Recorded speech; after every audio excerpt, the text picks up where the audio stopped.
The hip-hop world is reeling from heartbreaking news. Legendary Baton Rouge rapper Young Bleed has passed away at the age of 51, just days after delivering what fans called one of his best performances in years. Known for his soulful southern flow and deep storytelling, Young Bleed's voice was one that defined an era of Louisiana rap and inspired a generation of artists to come after him. According to reports, the artist, born Glenn Clifton Jr., was hospitalized following complications from a brain aneurysm that struck shortly after his much-celebrated appearance at the Cash Money vs. No Limit Verzuz battle at ComplexCon in late October. Fans had flooded social media after hearing early reports of his health scare, offering prayers and support for the artist who had been rushed to the hospital in critical condition. His family initially confirmed that he was on life support, holding on and surrounded by loved ones who refused to give up hope. However, over the weekend, the devastating news came. Young Bleed had passed away due to complications from a brain bleed. The rapper's son, Ramon, broke the news on Instagram, writing a touching tribute to his father, calling the moment unreal, and saying that his dad had gained his wings. Said his father should be remembered not for his death, but for the incredible music and legacy he left behind, one that he himself hopes to continue in his honor. According to the family, Young Bleed had never struggled with major health issues before this tragic event. He did, however, suffer from high blood pressure, a condition he managed with medication, something that his loved ones now believe may have played a role in his sudden medical emergency. His son described the event as a natural thing, something that came without warning and left everyone stunned. The mother of his youngest child, Tamika Long, known to many as Madame Meek, also confirmed that the rapper had suffered from hypertension and a mild heart condition, but was otherwise active, upbeat, and healthy in the days leading up to the incident.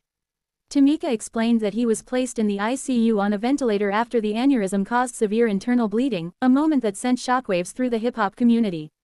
Friends, fans, and collaborators began posting prayers and memories online, holding on to the hope that the Baton Rouge legend would pull through. Sadly, fate had other plans. His mother, in a tearful statement, confirmed that his hospitalization had come out of nowhere, saying the family had been blindsided by the sudden turn of events. The family also set up a GoFundMe to help cover the growing medical costs that came with his intensive care and emergency procedures. For many, Young Bleed wasn't just a rapper, he was a storyteller of the South. He emerged in the late 1990s as one of the pioneering voices of Baton Rouge hip-hop, bringing raw authenticity and poetic rhythm to his verses. His partnership with Master P and No Limit Records catapulted him into the national spotlight, particularly after their collaboration on the 1997 I'm 'Bout It soundtrack. That soundtrack became a cornerstone of Southern hip-hop, and Young Bleed's contribution stood out for its heartfelt delivery and street realism. Then, in 1998, he dropped his debut album, My Balls and My Word, a record that would go on to become a classic in Southern rap history. The album not only went gold, selling over 500,000 copies, but also reached the top 10 on the Billboard 200, an impressive feat for a debut from an underground Louisiana artist. His smooth drawl, lyrical wisdom, and deeply personal storytelling resonated with fans across generations. He represented Baton Rouge before the world truly recognized its voice in the rap landscape, paving the way for artists like Boosie Badazz, Kevin Gates, and Webby to rise later on. To his fans, Young Bleed was a poet in a world of chaos, turning real-life struggle into rhythm and rhyme. In interviews, he often said that music was his therapy, a way to deal with the pain, pressure, and beauty of life all at once. Over the years, even as hip-hop evolved, Young Bleed remained authentic to his roots. He continued to release music independently, always emphasizing that real rap came from the soul, not the charts.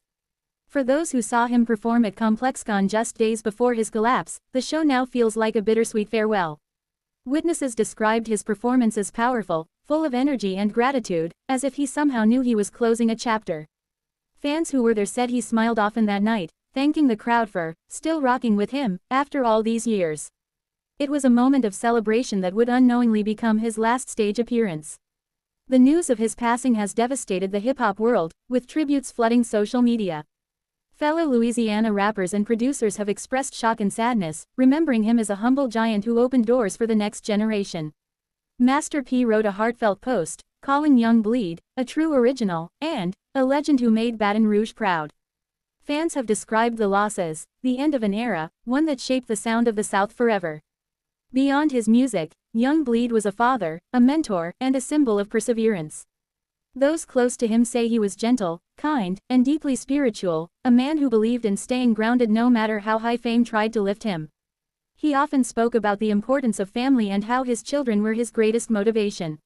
In his later years, he took pride in helping young artists find their voice, often telling them that success wasn't about money but about making people feel something real. That belief in authenticity became his trademark, and it's what fans will remember most. As the hip-hop community mourns his passing, many are choosing to celebrate his life through his music. His classic tracks are being streamed again by thousands, a digital candlelight vigil that honors the sound he created. Songs like How Ya Do Dat and Keep It Real are once again echoing through speakers, a reminder of his unique tone and timeless message. He leaves behind a catalog of music that captures the essence of the Southern grind, pain, and pride. Young Bleed's influence runs deep, from his lyrical style to his storytelling, to the way he carried himself with quiet confidence. He was never about controversy or headlines, he was about art, legacy, and truth. His passing serves as a sobering reminder of the silent battles many artists face with their health while still giving their all to their craft. For fans and family alike, the pain is profound, but so is the pride. Taiji Ramon, his son, has vowed to carry his father's legacy forward, saying, "I'll make sure the world never forgets his name." His words have sparked an outpouring of support, with fans promising to keep Young Bleed's music alive for generations to come. Even in death, Young Bleed's story is one of resilience, faith, and impact, a man who came from the streets of Baton Rouge and left his mark on the world. As tributes continue, fans are encouraged to revisit his albums, his verses, and the wisdom he poured into every bar. Because legends don't truly die, they live on through the music that touched hearts and changed lives. Rest in peace, Young Bleed, a Southern icon, a lyrical poet, and a man whose word was his bond. Dove forever remembered, forever respected, forever, 'bout it.